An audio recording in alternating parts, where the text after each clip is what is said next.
السلام علیکم۔ باب بیتی صفحہ نمبر 8۔ پیش لفظ۔ کتنی یادیں دفن کر دیں ڈائری کی جلد میں۔ باب بیتی لفظ ہی نہایت چونکا دینے والا ہے۔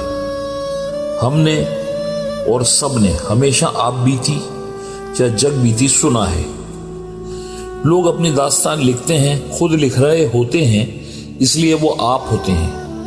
ان پر جو گزرتی ہے وہ بیتتی ہے، جو آپ بیتی بن جاتی ہے۔ خود لکھنے کا فن بھی ہر کوئی نہیں جانتا، اگر جانتا بھی ہے تو لکھتا نہیں، ڈرتا ہے کہ کوئی کاپی کے صفحے سے نکل کر ہاتھ نہ پکڑ لے۔ ڈیل کارنیگی کہتا ہے کہ لکھنا ایک فن ہے، جو آپ پر گزرے وہ لکھو، جو دیکھو وہ لکھ ڈالو۔ اگر لکھ ڈالا تو مصنف ہو، اب رہا معاملہ اچھا لکھاڑی یا برا، یہ بات کی بات ہے۔ اس طرح لکھنے والوں کی تعداد 1000 میں سے 3 ہے، اور 3 میں سے بھی شاید کوئی 1000 میں سے 1 لکھ پاتا ہے۔ میں اپنے باپ کی بیتی لکھ رہا ہوں، وجہ اس کی یہ ہے کہ میں سمجھ رہا ہوں کہ میرے مرنے کے بعد میری باپ کی نسل کو کوئی نہ جانے گا۔ ہر ایک کے ساتھ یہی ہوتا چلا آیا ہے، مگر اس میں اہم بات یہ ہے کہ میرے باپ پاکستانی یا ہندوستانی نہیں تھے۔ بعد میں شہریت پاکستان کی لی تھی، قومیت نہیں۔ قوم تو مغل ازبک پہلی نظر کے مغل تھے، ان کی مادری زبان ازبک ترکی تھی، ان کا جوڑ اردو بولنے والی سے ہوا، بیوی بنی، پھر بچے بھی مادری زبان کی وجہ سے اردو دان رہے۔ مجھے خیال گزرا کہ میرے مرنے کے بعد میرے باپ کو کوئی نہ جانے گا، اور تو اور میرے بچوں کو بھی پتہ نہ ہوگا کہ دادا کون تھے، کہاں سے آئے، کس طرح اپنے روز و شب گزارے، اور ہندوستان پاکستان میں بغیر رشتہ داروں اور غیر زبان دانوں کے خود کفیل ہو گئے اور آرام سے مر گئے۔ مرتے وقت صاحب جائیداد تھے، اولادیں جوان تھیں، بیوی کا کنبہ موجود تھا، مقابل لوگوں کی نسبت زیادہ خوشحال تھے۔ میں نے اپنے باپ سے سنی سنائی باتوں کو اپنی دماغ میں جمع کیا، کوشش کی کہ کوئی زائد کلی پھندا نہ لگاؤں اور بات کو خوبصورتی سے کاغذ پر بکھیر دوں۔ لکھنے میں کتنا کامیاب ہوتا ہوں اس سے مجھے کوئی غرض نہیں، مجھے تو اپنے بچوں اور پھر ان کے بچوں کو زندہ رکھنا ہے، وہ سمجھ سکیں کہ ہم کون ہیں۔ میری کوشش خوب کامیاب رہے گی، کیونکہ وہ کام ہی تکمیل تک خوش اسلوبی سے پہنچتے ہیں جن میں لالچ نہ ہو۔ مجھے لکھ کر کیا لالچ سوائے خود کو زندہ رکھنے کے۔ چلو اب شروع کرتا ہوں اللہ کے نام سے، چلے تو کٹ ہی جائے گا سفر آہستہ آہستہ انشاءاللہ۔ مرزا عبدالرؤف بیگ کا بیٹا مرزا خلیق الزماں بیگ بخاری۔ باب نمبر 1۔ ہیڈ لائن کہانی باپ دادا کی۔ میرے باپ کا نام مرزا عبدالرؤف بیگ تھا۔ میں نے بچپن میں اپنے گھر کے دروازے پر باپ کے نام کی تختی لگی دیکھی، جس پر مرزا عبدالرؤف بیگ بخاری لکھا ہوتا تھا، جس سے پتہ چلتا ہے کہ میرے باپ بخارا، جو اس وقت ملک روس کا علاقہ تھا، اس میں پیدا ہوئے ہوں گے، یا بخارا کے قرب و جوار میں۔ گمان میرا کہتا ہے کہ میرے باپ کو اپنی تاریخ پیدائش یاد نہ ہو، نہ ان کو اس کی ضرورت تھی کہ تاریخ پیدائش کو یاد رکھیں۔ میں نے باپ کے پاسپورٹ پر تاریخ پیدائش 1928 لکھے دیکھا ہے، شاید پاسپورٹ بنانے والے ایجنٹ نے اندازاً تاریخ پیدائش لکھ دی ہو۔ خیر، میرے باپ کو اپنی تاریخ پیدائش کس سن میں ہوئی اس سے کوئی غرض نہیں تھی، نہ میں نے کبھی ان سے پوچھا کہ وہ کہاں اور کب پیدا ہوئے، نہ باپ نے کبھی مجھے بتایا، نہ ضرورت پڑی۔ اس کی وجہ یہ ہے کہ میرا باپ کوئی بڑا آدمی نہ تھا، صرف میرے لیے تو بہت ہی بڑا تھا کہ میرا باپ تھا۔ نہ دنیا کو غرض تھی کہ اس بات کا کھوج لگائے، مگر مجھے اپنے باپ کی کہانی لکھنی ہے، اسی لیے تحمید باندھ رہا ہوں۔ والد صاحب غالباً 1928 یا 1918 کے قریب تاریخوں میں پیدا ہوئے ہوں گے۔ اس وقت کے روس کے علاقے بخارا میں والد صاحب کے سگے خالزاد بھائی، جو مدینہ شریف میں گزشتہ 70 سالوں سے رہ رہے ہیں، شاید اب تو فوت ہو گئے ہوں، مجھے معلوم نہیں۔ 2006 میں جب میرا مدینہ شریف جانا ہوا تو بہت تلاش کے بعد بھی ملے نہیں۔ اس سے پہلے 1990 میں والد صاحب کے انتقال کے بعد ان کے گھر مدینہ شریف گیا تھا اور انہی کے ہاں رہا تھا۔ وہ بے حد اصرار کر رہے تھے کہ تم میرا خون ہو، تم میرے بھائی کے بیٹے ہو، یہاں مدینہ شریف میں آ جاؤ، اپنی بیوی، بچوں اور ماں اور بھائی کو بھی ساتھ لے آؤ، میں تم سب کو اقامہ دے دیتا ہوں۔ مگر افسوس، میں نے حد درجہ بیوقوفی کی بات کی۔ میں نے گستاخانہ جواب دیا کہ میں تو صرف حج اور عمرے پر ہی سعودی عرب آؤں گا۔ اللہ اکبر، وقت گزر گیا، بات رہ گئی۔ زبان سے نکلے ہوئے الفاظ کبھی گم نہیں ہوتے، اسی ارض و سما میں رہ جاتے ہیں، قیامت تک الفاظ ختم نہیں ہوتے۔ جبھی تو قیامت میں اللہ پاک ہمارے کہے ہوئے الفاظ کو ہم کو سنائیں گے اور ہماری آواز ہی ہوگی، ہم انکار بھی نہیں کر سکیں گے۔ اسی لیے بات خوب سوچ سمجھ کر کرنی چاہیے۔ پہلے تولو پھر بولو، یہ جملہ سنا تھا مگر میں عمل نہ کر سکا، افسوس۔ میرے سالے محسن علوی جو کہ سعودی بجلی کے محکمے SECO میں انجینئر ہیں، کہہ رہے تھے کہ یہ حرمین شریفین ہے۔ محسن علوی صاحب اس زمانے میں سعودی عرب میں ہی رہتے تھے اور ملازم تھے بجلی کے کمپنی میں۔ آپ فرماتے تھے کہ یہ حرمین شریفین ہے، یہاں گاڑی تیز چلا لینا، زبان مت چلانا، فوری پکڑ ہو جاتی ہے۔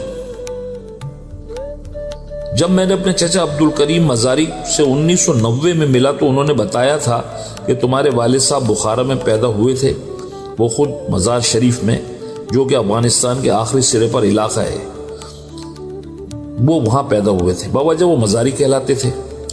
ان کا مدینہ شریف میں بڑا کاروبار تھا، باب المجید کے ساتھ ان کی دکان ہے، مؤسسہ عبد الکریم مزاری کے نام سے۔ مدینہ شریف میں سب سے بڑا تو اللہ کا نبی ہے، اس کے بعد تو سب اوپر نیچے چل رہے ہیں، مگر یہ خوشحال تھے، اچھا کاروبار تھا اور اچھی نیک شہرت تھی۔ وہاں کے لوگ مجھے بتا رہے تھے کہ یہاں پہ یہ کبھی مؤذن بھی رہے ہیں مسجد نبوی کے اندر، واللہ علم بالصواب۔ والد صاحب جب پیدا ہوئے ہوں گے تو اس وقت بخارا اور اس کی کیا کیفیت ہوگی؟ یہ شدید برفباری کا علاقہ ہے، اس وقت نہ بتی لائٹ، نہ پختہ سڑکیں، نہ پختہ مکانات، نہ شہری سہولتیں۔ میرے دادا نے، ان کا نام حاجی رستم بیگ بخاری تھا، میری دادی ماتورہ خانم کے مرنے کے بعد دوسری شادی کی۔ اس وقت میرے والد صاحب چھوٹے تھے۔ میرے دادا نے شاید اولاد کو پالنے کے لیے یا پھر اور کوئی وجہ ہو شادی کی۔ ویسے عرب کے لوگوں یا ترک لوگوں میں دوسری شادی انہونی چیز نہیں تھی، کیونکہ دوسری تیسری شادی عام بات تھی، جبکہ میری ماں اور ننیال والے ہندوستان کے لوگ تھے جو مہاجرین بن کر پاکستان آئے تھے، اس لیے ہندوستان کے رسم و رواج ان کی گھوٹی میں پڑے تھے۔ ہندوؤں میں دوسری شادی منع ہے، یہ مہاجر ہندوستان سے ہی آئے تھے، اسی وجہ سے ہندوانہ رسم اور رواج ان میں سرائیت کیے ہوئے ہیں، اس لیے دوسری شادی مہاجر لوگوں میں خواہ مخواہ معیوب ہے۔ خیر، اگر میرے دادا نے اپنی اولاد جو کہ چھوٹی رہ گئی تھی شاید اسی لیے بیوی لائے ہوں، تو نئی آنے والی پرانی اولاد کے لیے سوتیلی ماں ہوتی ہے۔ یہ سوتیلی ماں کے ظلم اولاد کے اوپر ہم بچپن سے دیکھتے اور سنتے آئے ہیں۔ ایک شخص نے بیوی کے مرنے کے بعد اپنی اولاد جو چھوٹی رہ گئی تھی اس کی وجہ سے شادی کی، اور نئی بیوی سے کہا میں نے تم سے شادی اپنی اولاد کی وجہ سے کی ہے، دیکھو اس کو کبھی دکھ مت دینا، کبھی اس کے کھانے پینے میں کمی نہ کرنا۔ نئی آنے والی کو احساس ہو گیا کہ اگر گھر گرہستی چلانی ہے تو سوتیلی اولاد کا بہت خیال رکھنا پڑے گا۔ دن گزرتے رہے، اچھی گزر رہی تھی۔ ایک دن اس کا شوہر اچانک آ گیا، کیا دیکھتا ہے کہ بیوی نیچے بیٹھی ہے اور اس کا بیٹا اوپر کرسی پر بیٹھا ماں کے سر پر رکھی ٹرے میں کھانا کھا رہا ہے۔ شوہر بے حد نادم ہوا اور اپنی بیوی سے کہا نیک بخت، یہ تو کیا کر رہی ہے؟ میں نے ضرور تجھ سے کہا تھا کہ بیٹے کا خیال رکھنا، اس کے لیے کھانے پینے میں کمی نہ کرنا، مگر تو نے تو انتہا ہی کر دی، اپنے سر کے اوپر بٹھا کر کھلا رہی ہے۔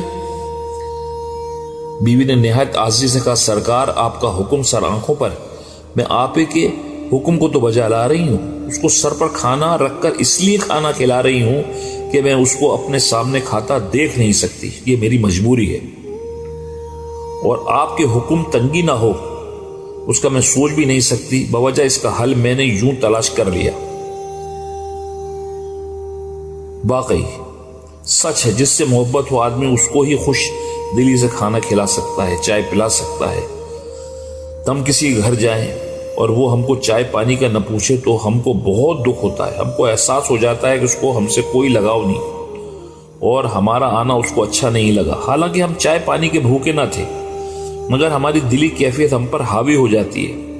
اسی لیے مہمانوں کی تواضع کی بہت تاکید آئی ہے کہ خاطر کرو خواہ قرض لے کر ہی کیوں نہ کرنا پڑے۔ والد صاحب پر بچپن میں ہی سوتیلی ماں آ گئی تھی۔ والد صاحب کے بقول میں بچپن میں بہت ہی شوخ، کھلنڈرا اور شیطان تھا۔ ایک دن گھر آیا تو پتہ چلا کہ محلے کے لوگوں نے خوب میری شکایتیں کی، میری سوتیلی ماں سے کی۔ کسی نے کہا ہمارے گملے توڑ دیے، کسی نے کہا ہمارے بچے کو گھوسا مار دیا، کسی نے کہا ہمارا شیشہ توڑ دیا۔ غرض محلے والوں نے میری شکایتوں کے انبار لگا دیے۔ بقول والد صاحب کے میرے باپ جب گھر آئے، نام ان کا حاجی رستم بیگ تھا۔ آپ بے حد نیک، شریف، نمازی، پرہیزگار انسان تھے، مگر غصے میں چنگیز خون تھا، جلد غصے ہو جاتے تھے۔ میری سوتیلی ماں نے جب میری شکایتیں والد صاحب کے سامنے گنوانی شروع کی اور تھوڑی نمک مرچ لگا کر غصے کو بڑھا کر چنگاری بنا دیا، سوتیلی ماں اور سگی ماں کا فرق اسی وقت مجھے پتہ چلا۔ سگی ماں ضرور شوہر کو بچے کی شیطانیاں بتاتی ہے، مگر ہولے ہاتھ رکھ کر، مگر سوتیلی ماں شکایتیں نمک مرچ لگ کر سناتی ہے، کیونکہ اس کا خون کا رشتہ بچے کے ساتھ نہیں ہوتا۔ جب میری ماں نے خوب بڑھا چڑھا کر شکایتیں بتا دی تو میرے والد صاحب جن میں چنگیزی خون تھا وہ غصے میں آ گیا۔ انہوں نے آؤ دیکھا نہ تاؤ مجھے مارنا شروع کر دیا۔ غصہ اسی لیے حرام ہے کہ اس میں ہوش گم ہو جاتے ہیں۔ انہوں نے مارنے پر بس نہ کیا کیونکہ غصے کو روکنے والا کوئی نہ تھا۔ جب بازار میں جھگڑا ہوتا ہے تو دو فریق آپس میں لڑ پڑتے ہیں، آس پاس کے لوگ خواہ مخواہ بغیر جان پہچان کے بیچ بچاؤ کرانے آ جاتے ہیں۔ کچھ لوگ کہتے ہیں بھائی غصہ تھوک دو، کچھ کہتے ہیں بھائی اگر اس کی غلطی ہے تو میں اس کی طرف سے تم سے معافی مانگتا ہوں۔ اس طرح فریقین کو نرم کر کے جھگڑا ختم کرا دیتے ہیں۔ اس وقت میری سگی ماں ہوتی تو ضرور باپ کا ہاتھ روکتی یا مجھے باپ کے سامنے سے دور کر دیتی، یا میرے باپ کو ٹھنڈا پانی پلا کر غصہ کم کر دیتی، مگر قریب میں تو میری سوتیلی ماں تھی۔ اس کو کیا پڑی کہ جس کو سر پر رکھ کر کھانا کھلایا ہو اس کو بچائے۔ جب میرے باپ نے مجھے مار مار کر ادموا کر دیا تو رسی سے میرے ہاتھ باندھے اور اوپر کنڈے میں چھت کے اوپر کھینچ کر لٹکا دیا مجھے۔ اس طرح میرے پاؤں زمین سے اوپر اٹھ گئے اور ہاتھ جو اوپر بندھے تھے وہ درد کے مارے ٹوٹنے لگے۔ میں زار و قطار رو رہا تھا، مگر والد صاحب مجھے باندھ کر دوسرے کمرے میں چلے گئے۔ سوتیلی ماں خوش ان کے ارد گرد گھومنے لگی۔ میں چھوٹا تھا، میرا کیا بس چل سکتا تھا، بس میں نے زور سے چلا کر ہمت کر کے کہا مجھے چھوڑ دو، مجھے چھوڑ دو، مجھے اتار دو، میرے ہاتھ ٹوٹ جائیں گے۔ جب زیادہ زور سے چلانے لگا تو والد صاحب پھر غصے میں ڈنڈا لے کر آئے۔ سوتیلی ماں ان سے کہہ رہی تھی دیکھو کس طرح زبان چلا رہا ہے، بدمعاش ہو گیا ہے۔ غصے پر پانی نہ ڈالا بلکہ تیل ڈالا کہ غصہ خوب کھول جائے۔ قریب تھا کہ والد صاحب ڈنڈے سے دھنائی شروع کر دیتے۔ میں نے التجا سے کہا مجھے چھوڑ دو، مجھے چھوڑ دو، میں گیا بے بس ہو گیا، میری دنیا اندھیر ہو گئی۔ کمزور التجائی کرتا ہے، گھگیاتا ہے، وہ کر بھی کیا سکتا ہے۔ میں نے کہا ابا مجھے خدا کے واسطے چھوڑ دو، میں یہاں سے چلا جاؤں گا، کبھی نہیں آؤں گا۔ پھر سوتیلی ماں نے کہا چھوڑ دو، دیکھو یہ کہاں جاتا ہے۔ بےغیرت ہے، یہ بےغیرت ہے، یہ کہیں جائے گا تھوڑی۔ بس باپ محسوس ہو رہا تھا چابی کا کھلونا ہو، جیسے بیوی کہہ رہی تھی وہ کر رہا تھا۔ اس پر باپ نے ہاتھ کھول دیے، غصے سے کہا بےغیرت، اگر میرا خون ہے تو چلا جا، کبھی واپس نہ آنا۔ یہ الفاظ بےغیرت میرے دل و دماغ پر بس گئے اور آج تک بسے۔ میرے والد صاحب کہہ رہے تھے کہ اس وقت کو گزرے بہت وقت گزر گیا ہے، مگر اب بھی کوئی مجھے بےغیرت کہہ دے تو میں اس کو قتل کر دوں۔ خیر اسی وقت میرے کھوٹے سے بندے ہاتھوں کو کھولا تو میں فوراً ننگے پاؤں ننگی پیٹھ لیے بھاگتا چلا گیا۔ کافی بھاگنے کے بعد احساس ہوا کہ میں اس ظلم و ستم کے چنگل سے بہت دور نکل آیا ہوں، تو میرے ہوش و حواس مجتمع ہوئے۔ فوراً شدید سردی کا احساس ہوا، زخموں پر ٹھنڈی ہوا کے لگنے سے جلن ہونے لگی۔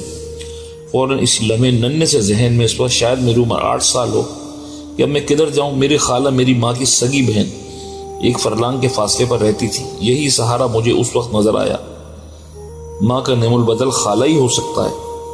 میں کانپتا لرزتا خالہ کے گھر چلا گیا۔ خالہ نے میری کیفیت دیکھی تو رونے لگی۔ انہوں نے گرم پانی سے میرے زخم دھوئے، گرم کپڑے پہنائے، خوب پیار کیا، سر پر تیل کی مالش کی۔ وہ خود بھی روتی جا رہی تھی اور ہاتھوں سے میرے جسم کو دبا بھی رہی تھی۔ کیا کروں، مجھ سے پڑھا نہیں جا رہا، میں خود رونے لگا۔ مجھے سکون آ گیا، ان کی گود میں سونے لگا۔ ابھی شاید تھوڑی دیر ہی ہوئی تھی کہ دروازے پر دستک ہوئی۔ میں کانپ گیا، باپ نہ آ گیا ہو، ذہن میں خیال آیا۔ خالہ نے جھانک کر دراڑ سے دیکھا تو والد صاحب کھڑے تھے۔ میرے پاس آئی، کہا کہ تمہارا باپ تمہیں لینے آ گیا ہے۔ وہ دروازے پہ کھڑے دروازہ بجا رہے تھے۔ جب رات کا اندھیرا چھانے لگا تو اب میرے باپ کو میری فکر ہوئی، غصہ اتر گیا تھا۔ انہوں نے سوچا بچے کو گھر لے آؤں۔ کہاں گیا ہوگا؟ پہلا خیال آیا کہ خود ہی آ جائے گا۔ جب کافی دیر ہو گئی تو میری خالہ کے گھر چلے آئے کہ بچہ یہاں ہوگا۔ میری خالہ مجھے بتا کر کہ تمہارا باپ تم کو لینے آیا ہے، وہ دروازہ کھولنے گئی۔ میرے ذہن میں بے غیرت کے ہتھوڑے بجنے لگے۔ اللہ اکبر! اب گھر پر میری ماں کہے گی بے غیرت پھر آ گیا۔ بے غیرت ہے، جائے گا تھوڑی۔